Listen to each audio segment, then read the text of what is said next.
Evil has a face. I'm gonna make this pencil disappear. It's gone. For over a century, cinema has given us monsters that haunt our dreams, psychopaths that chill our blood, and villains so compelling we can't look away. But Seven performances transcend mere antagonism to become something far more terrifying. They become unforgettable. These aren't just bad guys, these are characters so perfectly crafted, so brilliantly performed, that they've redefined what evil looks like on screen. One made cannibalism into high art, another turned chaos into philosophy. The greatest, he represents the ultimate movie villain according to the American Film Institute itself. This is the definitive ranking of cinema's most iconic villains. The seven performances that prove sometimes the bad guys are infinitely more interesting than the heroes. The greatest villains in cinema history share one crucial trait. They make evil feel human. These aren't cartoon monsters or supernatural demons. They're characters whose twisted logic we can almost understand, whose charisma draws us in, even as their actions repel us. Each performance on this list represents a perfect storm of writing, acting, and direction that created something truly unforgettable. Understanding what makes these villains so compelling reveals something fundamental about storytelling and human nature. We're fascinated by characters who break the rules we're afraid to break, who say the things we're afraid to think, and who embrace the darkness we spend our lives fighting. Number 7. Hans Landa, Christoph Waltz, Inglourious Basterds, 2009. Starting our countdown is Hans Landa, Quentin Tarantino's Jew hunter, who proved that the most terrifying villains hide behind charm and intelligence. Damn good detective. Finding people is my specialty, so naturally I worked for the Nazis finding people, and yes, some of them were Jews, but Jew hunter? Christoph Waltz's Oscar-winning performance created a character so cultured and articulate that his evil feels almost seductive. What makes Landa so disturbing is his complete lack of ideological commitment. He's not a Nazi true believer, but an opportunist who serves evil because it advances his career. This makes him more terrifying than any fanatic because his evil is purely transactional. Waltz brings an almost theatrical quality to Landa, speaking multiple languages fluently and displaying encyclopedic knowledge while orchestrating genocide. His politeness becomes a weapon, his intelligence a tool for destruction. The opening farmhouse scene showcases Landa's manipulative genius perfectly. He transforms a simple interrogation into psychological torture, using charm and logic to extract information while the audience watches in horrified fascination. Actually, why he would hate the name the Hangman's baffling to me. It would appear he's done everything in his power to earn it. But I, on the other hand, love my unofficial title, precisely because I've earned it. Hans Landa is a detective, and like all great detectives, he's relentless, Tarantino explained. The difference is that instead of solving crimes, he's committing them. Landa represents the banality of evil, the idea that the worst atrocities are often committed by intelligent, cultured people who simply choose to serve the wrong cause. His cheerful efficiency makes him more disturbing than any screaming madman. Number 6. Anton Chigurh, Javier Bardem, No Country for Old Men, 2007.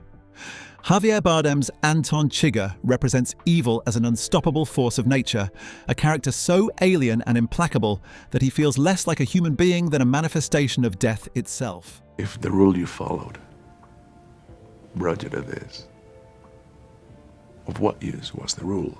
Do you have any idea how crazy you are?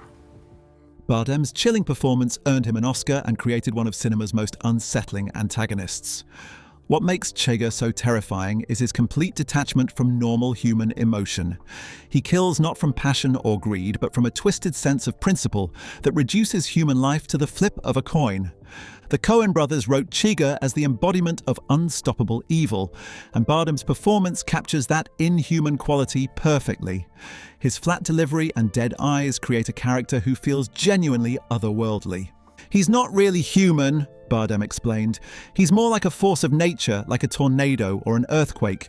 You can't reason with him or appeal to his humanity because he doesn't have any. The famous coin toss scene in the gas station showcases Chigurh's twisted philosophy perfectly. He's not sadistic, he's methodical, reducing life and death decisions to random chance while maintaining complete emotional detachment.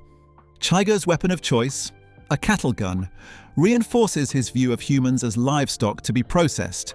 His kills are efficient, emotionless, and final, making him feel like death personified. Critics consistently rank Chigurh among cinema's greatest villains because he represents something primal and terrifying. The idea that evil doesn't need motivation or explanation, that it can simply exist as an unstoppable force. Number 5. The Joker. Heath Ledger. The Dark Knight, 2008. Heath Ledger's Joker represents the pinnacle of method acting applied to villainy, creating a character so chaotic and unpredictable that he redefined what comic book villains could be. You want to know how I got these scars? My father was a drinker and a fiend. Ledger's posthumous Oscar win recognized a performance that transcended its genre to become pure art. What makes Ledger's Joker so terrifying is his complete embrace of chaos as philosophy. He's not motivated by money or power, but by a desire to prove that civilization is just a thin veneer over humanity's savage nature. Ledger's preparation for the role was legendary, isolating himself for weeks to develop the character's voice, mannerisms, and psychology. He kept a diary in character, exploring the Joker's twisted worldview until it became second nature. Heath found something genuinely disturbing in the character, director Christopher Nolan revealed. He wasn't playing crazy. He was playing someone who had seen through all of society's lies and decided to burn it all down. The hospital scene where the Joker visits Harvey Dent showcases Ledger's complete mastery of the character. His casual discussion of chaos while dressed as a nurse is both hilarious and deeply unsettling. Ledger's Joker doesn't want to rule the world. He wants to watch it burn. His anarchist philosophy makes him more dangerous than any traditional villain because he can't be reasoned with, bought off or defeated through conventional means. The performance's tragic context, Ledger's death shortly after filming, adds another layer to its impact, making the Joker's nihilistic philosophy feel even more haunting. Number 4. Darth Vader. David Prowse and James Earl Jones. Star Wars Saga, 1977 to 1983. Darth Vader represents the perfect fusion of physical presence and vocal power, creating a villain whose impact extends far beyond cinema into global popular culture. The combination of David Prowse's imposing physicality and James Earl Jones' resonant voice created an icon of evil that transcends generations. What makes Vader so compelling is the tragedy underlying his villainy. He's not evil by nature, but by choice, a fallen hero whose corruption makes his redemption all the more powerful. The character's visual design, created by Ralph McQuarrie, became instantly iconic. The black armor, flowing cape, and distinctive helmet created a silhouette that's recognizable worldwide. Vader is ultimately a tragic figure, Jones explained. He's a man who made terrible choices and has to live with the consequences. That's what makes him more than just a monster. He's a cautionary tale. Vader's breathing, created by sound designer Ben Burt, became one of cinema's most recognizable audio signatures. The mechanical rhythm suggests both life support and predatory anticipation, making the character threatening even in silence. The revelation of Vader's true identity in The Empire Strikes Back transformed him from simple villain to complex tragic figure. His relationship with Luke Skywalker added emotional depth that elevated the entire saga. You are beaten. It is useless to resist. Don't let yourself be destroyed as Obi-Wan did. Vader's influence on popular culture is immeasurable, inspiring countless imitators and establishing the template for the redeemable villain in modern blockbuster cinema. Number 3. Norman Bates, Anthony Perkins, Psycho 1960. Anthony Perkins' Norman Bates revolutionized screen villainy by making the monster sympathetic, vulnerable, and tragically human. His performance in Hitchcock's masterpiece created the template for the modern psychological thriller and redefined what audiences expected from movie villains. What makes Norman so compelling is Perkins' ability to make him simultaneously innocent and terrifying. The character's split personality allows audiences to sympathize with Norman while being horrified by what he becomes. The American Film Institute ranked Norman Bates as the second greatest movie villain, recognizing Perkins' creation of a character who changed how audiences understood evil. Norman proved that the most dangerous monsters are the ones who don't look like monsters at all. Norman is really a victim, Perkins explained. He's been so damaged by his relationship with his mother that he's created this other personality to cope. The tragedy is that he's aware enough to know something is wrong, but powerless to stop it. The shower scene became one of cinema's most famous sequences, but it's Perkins' performance that makes it truly terrifying. His transformation from nervous hotel clerk to knife-wielding killer is so complete that it feels like watching two different people. Hitchcock's direction emphasized Norman's duality, but Perkins' performance brought it to life. His nervous energy and boyish charm made the character's violence feel shocking rather than inevitable. Norman Bates established the archetype of the sympathetic psychopath, influencing every complex villain who followed. His legacy lives on in characters from Hannibal Lecter to Dexter Morgan. Number 2. Nurse Ratched, Louise Fletcher. One Flew Over the Cuckoo's Nest, 1975. Louise Fletcher's Nurse Ratched represents institutional evil at its most insidious, a character who wields power through bureaucracy and psychological manipulation rather than physical violence. At the close of Friday's meeting, we were discussing Mr. Harding's problem concerning his wife. Her Oscar-winning performance created cinema's most chilling authority figure. What makes Ratched so disturbing isn't overt cruelty. It's her complete belief in her own righteousness. Fletcher played her as someone genuinely convinced she was helping her patients, making her systematic destruction of their spirits feel even more horrific.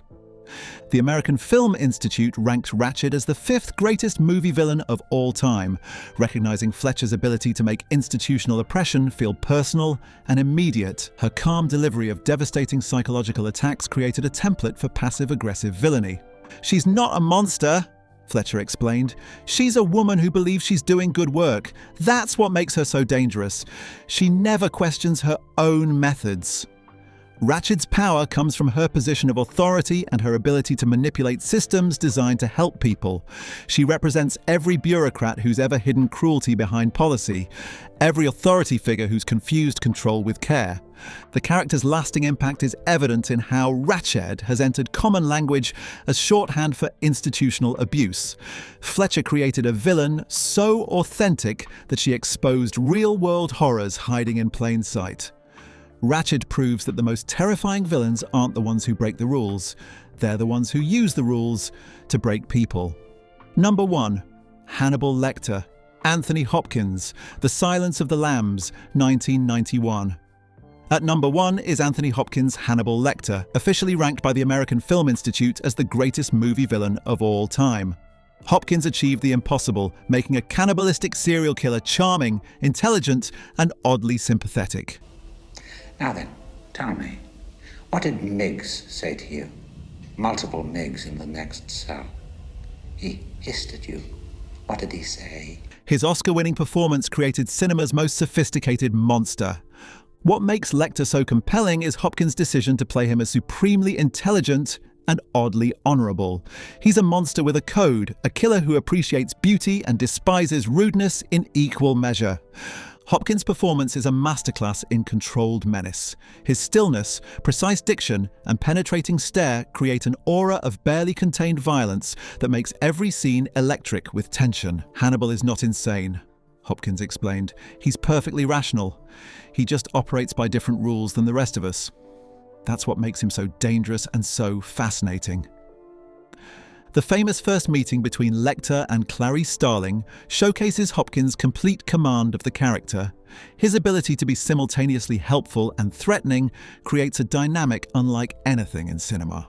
Lecter's cultural impact extends far beyond the film, inspiring countless imitators and establishing the template for the sophisticated serial killer in popular culture. He proved that intelligence could be more terrifying than brute force. What sets Lecter apart from every other villain is his complete self-awareness. He knows exactly what he is and embraces it without shame or regret. This makes him more terrifying than any conflicted anti-hero because his evil is pure and unapologetic. The character represents the ultimate expression of civilized savagery, a man who can discuss fine art while planning his next meal of human flesh. Hopkins created a villain so compelling that audiences found themselves rooting for a cannibal.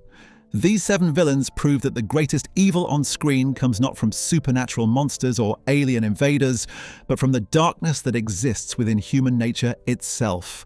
From Landa's opportunistic evil to Lecter's sophisticated savagery, each character reveals something disturbing about the capacity for corruption that exists in all of us. But perhaps most importantly, these performances show that great villains are essential to great storytelling. They challenge heroes, test moral boundaries, and force audiences to confront uncomfortable truths about power, corruption, and the thin line between civilization and chaos. Their lasting impact on cinema and culture proves that sometimes the most memorable characters are the ones we love to hate. These 7 villains didn't just entertain audiences, they expanded our understanding of what evil could look like, sound like, and feel like on screen. We are committed to releasing 2 videos a week. Like, share, subscribe, and hit the bell icon for more film lore.